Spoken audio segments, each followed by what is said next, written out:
नमस्कार, आदाब। मैं हूँ राव अकरम और आप देख रहे हैं मेरा हिंदी यूट्यूब चैनल। साथियों, अगर आप लोग पहली बार इस यूट्यूब चैनल पर आए हैं तो कृपया चैनल को आप लोग सब्सक्राइब कर लें और साथ में बेल आइकन की घंटी को दबाना ना भूलें। शादी के कितने साल बाद तक संपत्ति में रहता है बेटी का अधिकार? और आज हम जानेंगे इस पर ही नियम और जानकारी करेंगे कि ऐसे मामले को लेकर आखिर आदमी के दिमाग में यही संशय रहता है कि जब बेटी की शादी हो जाती है तो उसके कितने साल बाद तक बेटी का यानी अपने पूर्वजों की पैतृक संपत्ति में अधिकार रहता है। इस वीडियो में हम विस्तार से जानेंगे, लेकिन सबसे पहले आपको बता दूं कि वीडियो को लाइक करना बिल्कुल ना भूलें।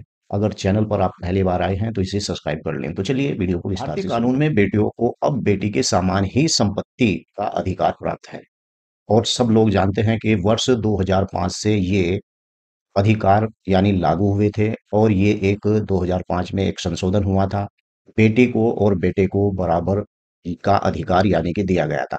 हालांकि अधिकांश मामलों में लोग संपत्ति से जुड़ी यानी कि कानूनी प्रावधानों में अनभिज्ञ हैं। उन्हें पता ही नहीं होता है, जिसमें कि उन्हें अनेक समस्याओं का सामना करना पड़ सकता है। और विशेष रूप से अगर मैं बात कहूं तो बहुत से लोगों को यह जानकारी नहीं होती कि विवाह के बाद भी बेटियों को पैतृक संपत्ति में क्या अधिकार रहता है।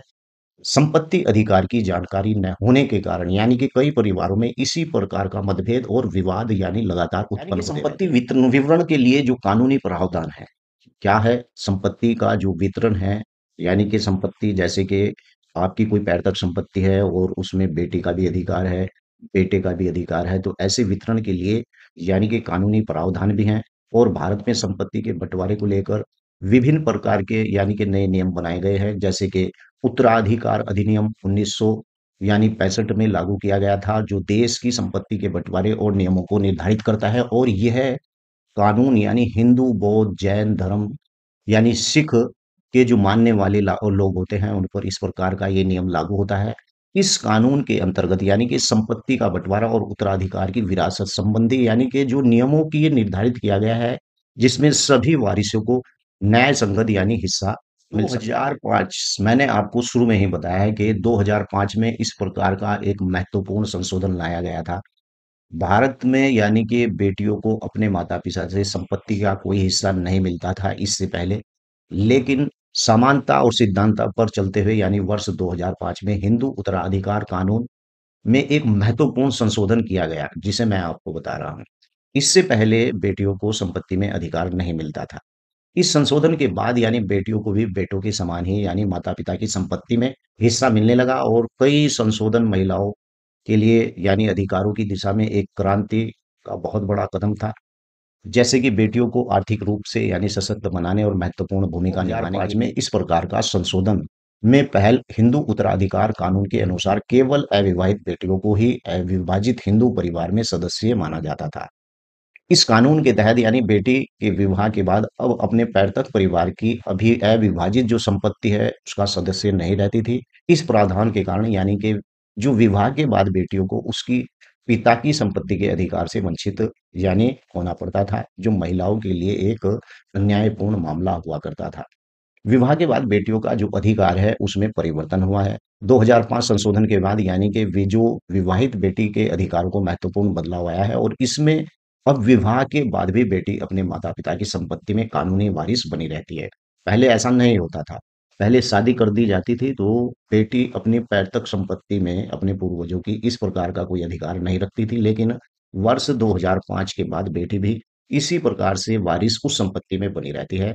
और यह संशोधन एक यानी कि यह इस बात को सुनिश्चित करता है कि बेटी के विवाह उसकी संपत्ति के अधिकार को प्रभावित नहीं करता है और इससे यह स्पष्ट हो जाता है कि विवाह से पहले और विवाह के बाद भी यानी बेटी को अपने माता-पिता की संपत्ति में बराबर का हिस्सा मिलता है। इसके लिए आर्थिक रूप से स्वतंत्र और सशक्त यानी कि जीवन पर्यंत रहता है बेटी का अधिकार। वर्तमान कानूनी प्रावधान के अनुसार बेटी का अपने माता-पिता की संपत्ति में यानी जीवनभर अधिकार रहता है और विवाह के बाद भी उसकी संपत्ति में अधिकार में कोई भी बदलाव या परिवर्तन नहीं होता है। यानी कानून में एक ऐसी समय सीमा निर्धारित नहीं की गई है कि यह तय करे कि विवाह के कितने वर्षों के बाद बेटी की जो संपत्ति का अधिकार समाप्त हो जाता है। यह एक महत्वपूर्ण प्रावधान है जो बेटियों को आर्थिक सुरक्षा प्रदान करता है और उन्हें यानी कि अपने परिवार की संपत्ति में बराबरी का हिस्सेदार पैतृक संपत्ति है और पैतृक संपत्ति ही होती है एक पीढ़ी से दूसरी पीढ़ी को यानी प्राप्त होती है और इसी प्रकार की संपत्ति पर बच्चों का जन्मसिद्ध अधिकार होता है। वहीं दूसरी ओर यानी समय अर्जित, मान लीजिए कि उसके पिता के द्वारा खुद की जो खरीदी हुई संपत्ति है, यानी वह होती है जिसे पिता अपने समय प्रयासों के और मेहनत के अर्जित करता है। यो इस प्रकार की जो संपत्ति होती है वह समय अर्जित संपत्ति, किसी भी जन्मसिद्ध अधिकार इसके ऊपर नहीं होता है और पिता को यह अधिकार होता है कि वह अपनी इच्छा अनुसार इस संपत्ति का बंटवारा कर सकता है। यानी समय अर्जित संपत्ति के बंटवारे का क्या अधिकार है? मान लीजिए कि आपके दादा पिता के द्वारा इस प्रकार की संपत्ति आपको मिलती है तो वो घर तक संपत्ति होती है, लेकिन पिता के द्वारा जो खरीदी हुई संपत्ति उसे स्वयं अर्जित संपत्ति कहा जाता है। और समय अर्जित संपत्ति के मामले में यानी पिता को अधिकार होता है कि वह अपनी संपत्ति को अपने बेटों में किस प्रकार बांटना चाहता है, यानी कि अपनी पूरी संपत्ति केवल एक बच्चे या वह बेटे या बेटी के नाम यानी कर सकता है, या फिर इसी प्रकार से बच्चों को बराबर भी यानी इच्छा अनुसार भी बांट सकता है एक पिता। हालांकि अगर यदि माता पिता की मृत्यु यानी संपत्ति का बंटवारा करने से पहले हो जाती है तो कानूनी रूप से उस संपत्ति के वारिस बेटी और बेटे दोनों को बराबर का यानी कि हिस्सा हिंदू मिलता है। उत्तराधिकार अधिनियम 2005, अगर इसकी बात करें तो भारतीय समाज में एक लैंगिक समानता की दिशा में एक महत्वपूर्ण कदम भी है। और आपको बता दूं कि यह संशोधन केवल बेटियों और आर्थिक स्वतंत्रता को प्रदान करता है, बल्कि यह संदेश देता है कि समाज में बेटा और बेटी में किसी प्रकार का भेदभाव नहीं होना चाहिए। और संपत्ति के अधिकारों में समानता यानी कि समाज के समय में लैंगिक समानता की जो दिशा होती है वह महत्वपूर्ण कदम है। और महिलाओं की जो सशक्त बनाने के लिए ये एक आत्मसम्मान और बढ़ावा देने में भी बहुत ज्यादा मदद करता है। हिंदू उत्तराधिकार अधिनियम 2005। वीडियो कैसी लगी है वीडियो के नीचे लिखकर जरूर बताएं। आपका इसी प्रकार का कोई सवाल है तो वीडियो के नीचे लिख सकते हैं। जय हिंद, जय भारत, खुदा हाफिज।